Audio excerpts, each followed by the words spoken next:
Chain Road to prepare preliminary plans and or recommendations on traffic calming measures. Discussion? Sure. So I received a phone call from Supervisor Barna last week, and that's where we discussed putting this on the agenda to talk about to the board. So Supervisor Barna was on a road in another municipality that he thought was very similar topographically, speed limit wise, residential wise, to McChain, and they had a lot of traffic calming measures in place. He told me he thought it was almost impossible to speed on that road. So I told him that this is something I know the board's kicked around a few times in the past and has been referenced in different letters, that there's a potential to look into traffic calming measures to try to help the speeding issue that exists on that road. So rather than add it as an approved deny, Supervisor Barna wanted to discuss it with the board and I guess kind of catch everyone's flavor on adding it to the next agenda. So what my company would do is basically evaluate the road, see what would make sense to reduce speed, and some of those items might require surveying. If speed humps is something that makes sense, in order to install them to PennDOT specifications to retain liquid fuels funding for that road, you can't install them on steep areas, for example. So just different traffic calming measures may require survey, painting lines, different things like that. So the idea would be to evaluate it, prepare a letter for the board, and I could touch on that. I'm on Hayes Road in Upper St. Clair 3-4 times a week, coming from 19 on to Hayes, coming up to East McMurray Road. It's very similar traffic-wise, very similar width-wise. There's lines, there's a rumble strip down the double line. Two areas I think are speed hump. It's marked very well. Speed humps, 15-mile-per-hour turns, but when you're mentally driving on a road that's narrow like that, and you're in between the lines, you're slow down, and it seems to be very effective on that road. And that road is hilly, very similar to McChain. And McChain's been historically, there's been historical complaints of speeding, and there's some blind spots that I think that when you get to the top of McChain on Brownsville, you can get run off the road. It's very scary there. So I think it's worth taking a look at. Do we still have Mr. Lawson and Ms. Dare? They're both off, I believe. They're both left. Okay. Just instruct Terry to put on the next meeting agenda. Yes. You want to put that on the next meeting agenda and we'll authorize the loop. Okay. Number 2, discuss quotes and procedures for adoption of recommended stop and yield signs per Harshman August 24th, 2022 letter. Yeah, so in your packets, last meeting we talked about the stop sign recommendation at the one intersection at College and Norman, and then the addition of 2 yield signs on Boyd and Fry. They were recommended by Sean in his official letter. Our next steps here, if we would like to take his recommendation, which I think we should, is, those are needed, would be to ordinance them, and we must advertise. I have a draft advertisement in your packets, and I have the draft ordinances in your packets that have ran through Sweat's office. It's the same one, essentially, with the street names changed that we did before. And so at that point, we can go ahead and install the stop signs. I talked to road crew about getting estimates for the material that would be needed. We already have stop signs. We already have the posts. It would just be purchasing the 2 yield signs themselves, which are well below their regular purchasing threshold. I think they were like under $40 a piece or something. And they were more than willing to do that. So they're ready to go as soon as you give them the go-ahead to do that. And with your agreement today, we'll advertise that 2 ordinances are going to be up At the next meeting, we have enough time, and then we can approve the ordinances at the next meeting. Okay. Anybody else? I'm good? Okay. I don't think we. No, it'll be on, Yeah, it'll be on the next. as an approved deny, yep. Thank you. Number 3, discuss police contract negotiations and preliminary quotes for service. That's probably Ms. Dupree and Terry. You can start out there. So Mr. Cree and I met with Chief Harris and had some preliminary discussion. Kind of ended with, general ideas thrown back and forth, but decided that we needed to get some numbers in front of the board to facilitate discussion. So what he sent and what's in your packet is kind of a comparison of what we're looking at to keep service as is. Obviously, everything's more expensive right now, so there is an increase. But pretty standard. And he justified in there for us, okay, the car to purchase is more expensive, sort of broke it down like that. Then additionally, he gave priced out what it would be to add one additional full-time officer. So currently we have one officer on 24 hours a day.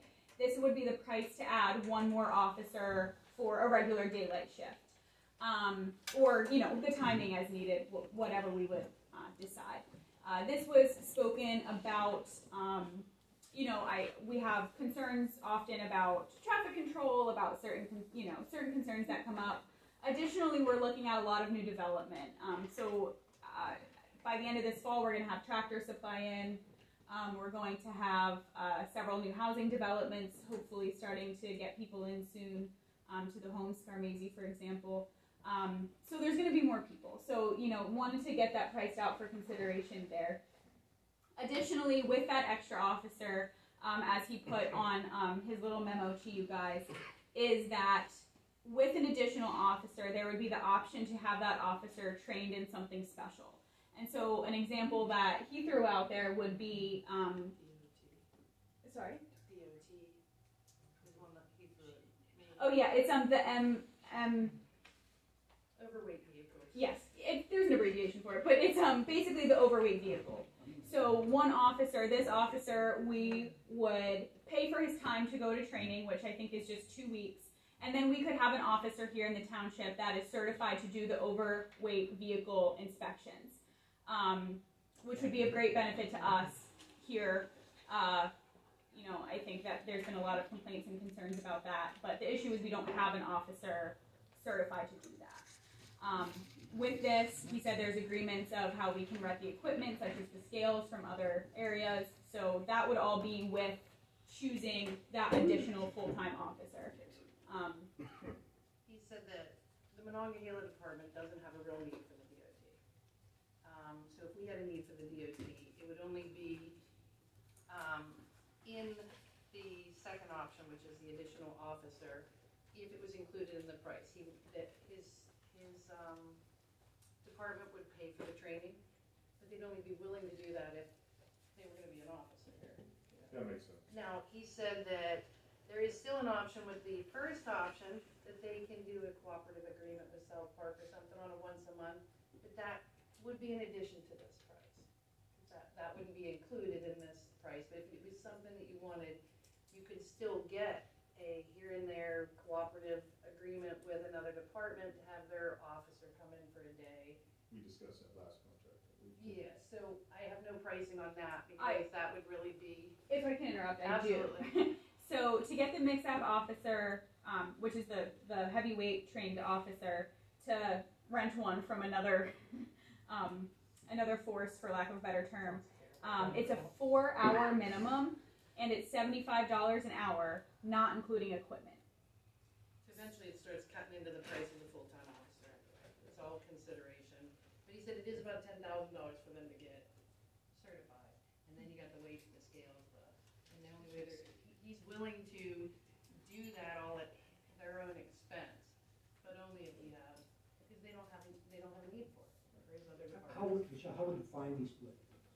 That's Those fines are significant. And that's why he was willing to cut that, that's why he was willing to pay that, because those fines are significant, and eventually we'll pay him back for the equipment and stuff, that he would be fine.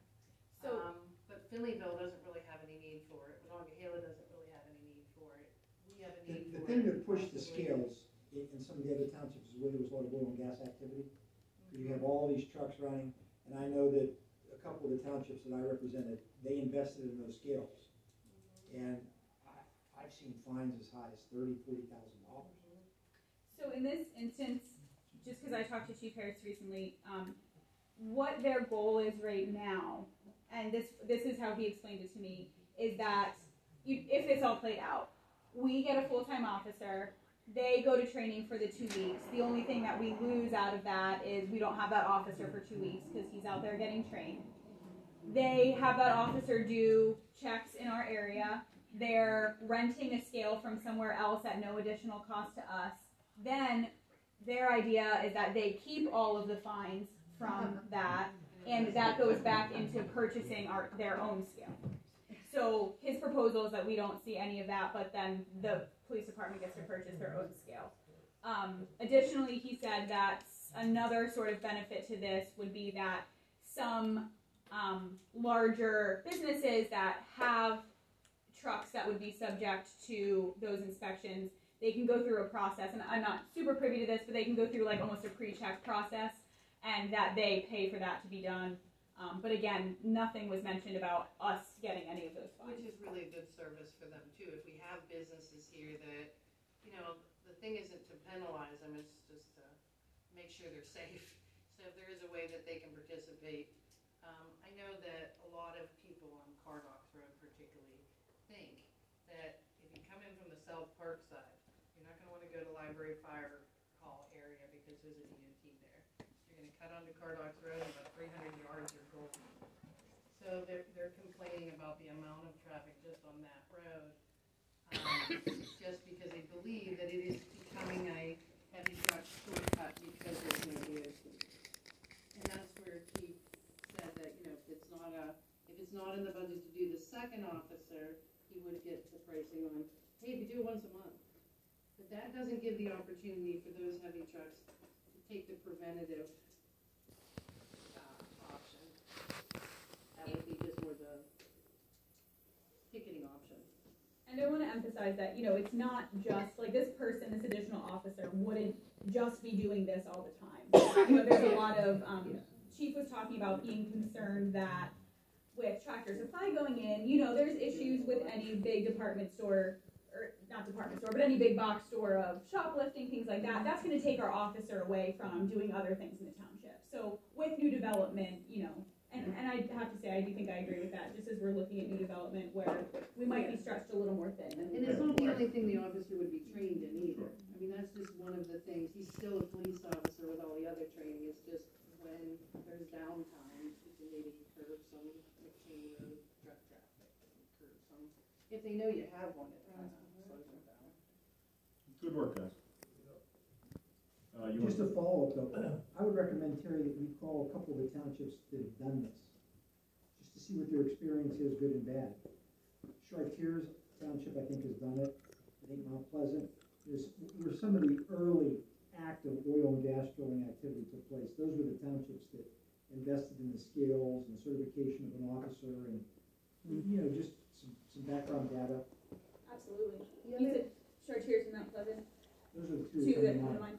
The other thing the chief's having trouble with is long-range plans on short-term commitment.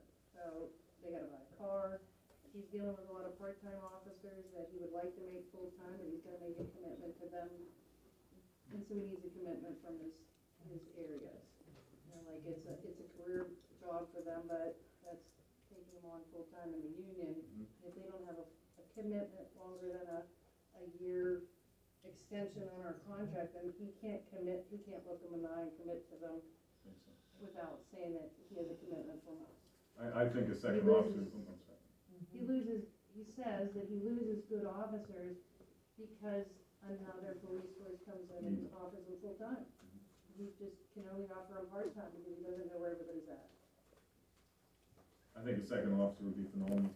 I mean, we worked really hard to get a full-time when we had part-time, when we had none and then part-time, and full-time and second officer would be phenomenal. And really take a look at the pricing, because if that's one and that's two, it isn't a double thing. It's like you're adding 25% Right. to a second. And the cost for the scales and all that, they're putting that out for the cost of the scales, you said, right? So, If we get the second one. yeah, So if we got a second officer and, we proceeded with the DOT, Monongahela would purchase the scales, train the officers.